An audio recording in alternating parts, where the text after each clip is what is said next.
అసలు ఏసీలు కూడా సిగ్గుపడుతున్నాయి మీ యొక్క ఉత్సాహాన్ని. ఎండ కూడా చల్లగా మారిపోయింది మీ యొక్క ఆప్యాయత అనురాగాలు.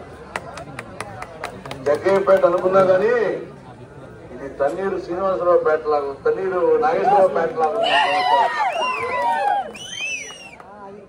మరి ఈరోజు ప్రసంగించినటువంటి సోదరి మున్సిపల్ వైస్ చైర్మన్ వారి ఇంటికి తీసుకెళ్లి శంకర్ రాజు గారు ఊరుకుంటే తెచ్చిసుకోవాలన్నాడు. అంటే వాడే విధం చెప్పే ఈ 5 ఏళ్ళు అయిపోయి తప్పిస్తారనుకుంటారు చంద్రబాబు. ఒక పద్ధతి లేదు మోసానికి, దగాకి. ఎందుకంటే అమెరికా పోతే స్టాచ్యూ ఆఫ్ లిబర్టీ చూడొచ్చు, వల్లభాయ్ పటేల్ గుర్తు చూస్తే స్టాచ్యూ ఆఫ్ యూనిటీ గుర్తుకొస్తుంది. కానీ ఈరోజు చంద్రబాబు నాయుడు చూస్తే స్టాట్యూ ఆఫ్ చీటింగ్, అనేక తప్పుడు పనులన్నీ గుర్తుకొచ్చేది చంద్రబాబు నాయుడు చూస్తే. మరి అటువంటి మహానుభావుడు చేసినటువంటి వెన్నుపోటు, ఆవునంటే పోడ్చాడు, ఈ బామర్లు కాంప్రమైజ్ అయ్యారు. ఇక్కడ ఈ యొక్క వైఎస్ఆర్ కాంగ్రెస్ పార్టీ రాష్ట్ర ప్రజానీకం ఎందుకు కాంప్రమైజ్ అవుతుంది? వీటిని వడ్డీతో సహా చెల్లించాల్సినటువంటి బాధ్యత ఈ పుస్తకాలు ఉంది. తన్నీరు శ్రీనివాస్ నాగేశ్వరరావు గారు, ఎందుకంటే నాకు చిన్నాడు స్నేహితుడు తన్నీరు శ్రీనివాస్ ఉన్నాడు, ఆయన పేరు ఎక్కువ వస్తుంది. తన్నీరు నాగేశ్వరరావు గారు నిజంగా ఒక కసి ఉన్నటువంటి మనిషి. ఈ రోజు ఈ యొక్క పార్టీలో కష్టపడుతూ ఇన్ఛార్జి ఆయన అడిగితే కూడా పార్టీ గుర్తించి ఆయన ఇచ్చింది. పార్టీ ప్రతిష్టంలో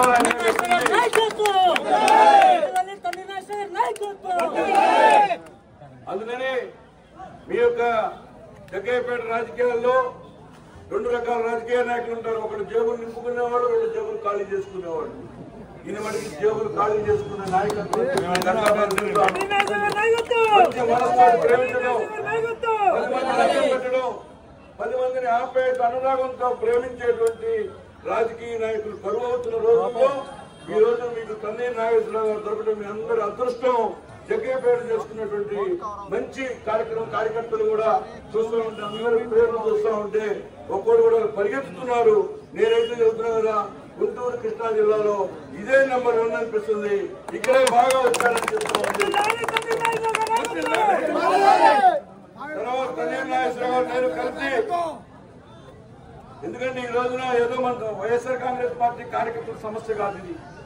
ప్రతి వేదవాడి ఆత్మనాదాలు ఆపేటువంటి ఈ యొక్క వెన్నుపోటు దినోత్సవాన్ని మనం సక్సెస్ చేయాలి. ఎందుకంటే ఇప్పుడు ఎంఆర్ఓ గారు ఆఫీస్కి వెళ్తే ఒక్కోసారి మన ఫోన్ ఎక్కడో, కానీ ఈరోజు మీరు జనం చూసిన తర్వాత డెఫినెట్గా మేము ఈరోజు లోపలికి పోతే కుర్చీ వేసి టీఎల్ ఇచ్చి మాట్లాడతాడు. ఎందుకంటే అర్థమవుతుంది వాళ్ళకి సీను, ఇది పార్టీ వెళ్ళిపోతుంది, వచ్చేది వైఎస్ఆర్ కాంగ్రెస్ పార్టీ, మనం అందరికి సమన్వయం చేయాలి.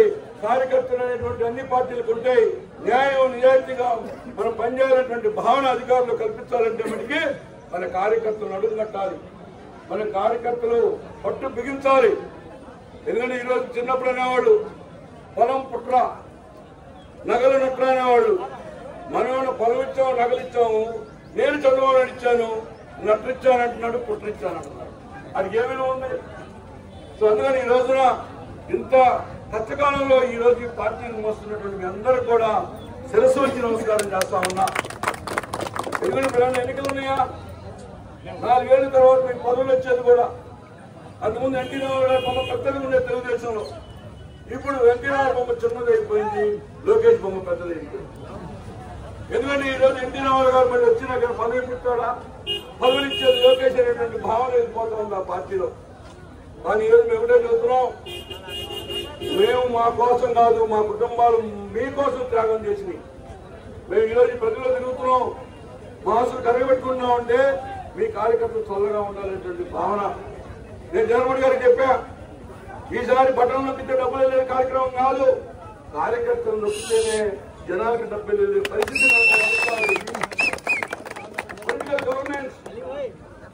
పొలిటికల్ గవర్नेंस लोग सुनेंगे, कब सुनेंगे? अन्ने के बात सुनेंगे, नहीं तो हरने के बात सुनेंगे. జనాలు వింటారు. ఎప్పుడు చనిపోయిన తర్వాత ఓడిపోయిన తర్వాత తింటారు. ఈరోజు మనం నేర్చుకున్నాం, మన కార్యకర్తలే మనకు పట్టు కొమ్మలు, మన కార్యకర్తలే మనకు వద్దాలు రత్నాలు. వాళ్ళని కాపాడుకోవడానికి ఈ రోజు దమ్ము ధైర్యం ఉన్నటువంటి తన్నీరు నాగేశ్వరరావు మన ముందుకు వచ్చారు. ఈ వెన్నుపోటు దినోత్సవం నాకు అర్థమైపోయింది.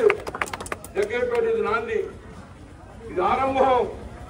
చివరి వరకు అంతం వరకు కష్టపడి పనిచేసే కార్యకర్తలు కూడా నేను చెబుతున్న తండ్రి నాగేశ్వరరావు గారికి మంచి పుస్తకం పెట్టి రాసుకోండి. బసవాయి మండలంలో ఎవరెవరు వస్తున్నారు, ఎవరెవరు యాక్టివ్ ఉంటున్నారు, రేపు పొద్దున వాళ్ళకే పదవులు. కొత్తగా వచ్చిన వాళ్ళకి, పార్టీలోకి ఇప్పుడు వచ్చిన వాళ్ళకి ఏ ఉండవు, నో ఎంట్రీ. అందుకని దమ్ముగా ధనువుగా పట్టిగా ఈ 5 ఏళ్ళు కష్టపడినటువంటి వాళ్ళ పేర్లు ఉంటాయి. ఆ పేర్లు మా గుండెల్లో ఉంటాయి. రేపు పొద్దున అధికారం వస్తే మేము మీ గుండెల్లో ఉంటామని చెప్పి తెలియజేసుకుంటూ నాకు ఈ అవకాశం ఇచ్చినటువంటి మీ జగ్గైపేట నియోజక యోధానులందరికీ, పోరాట పట్టి ఉన్నటువంటి దమ్ముల నాయకులందరికీ కూడా నా పేరు పైన అభినందన తెలియజేసుకుంటూ సెలవు తీసుకుంటున్నాను. జై హింద్.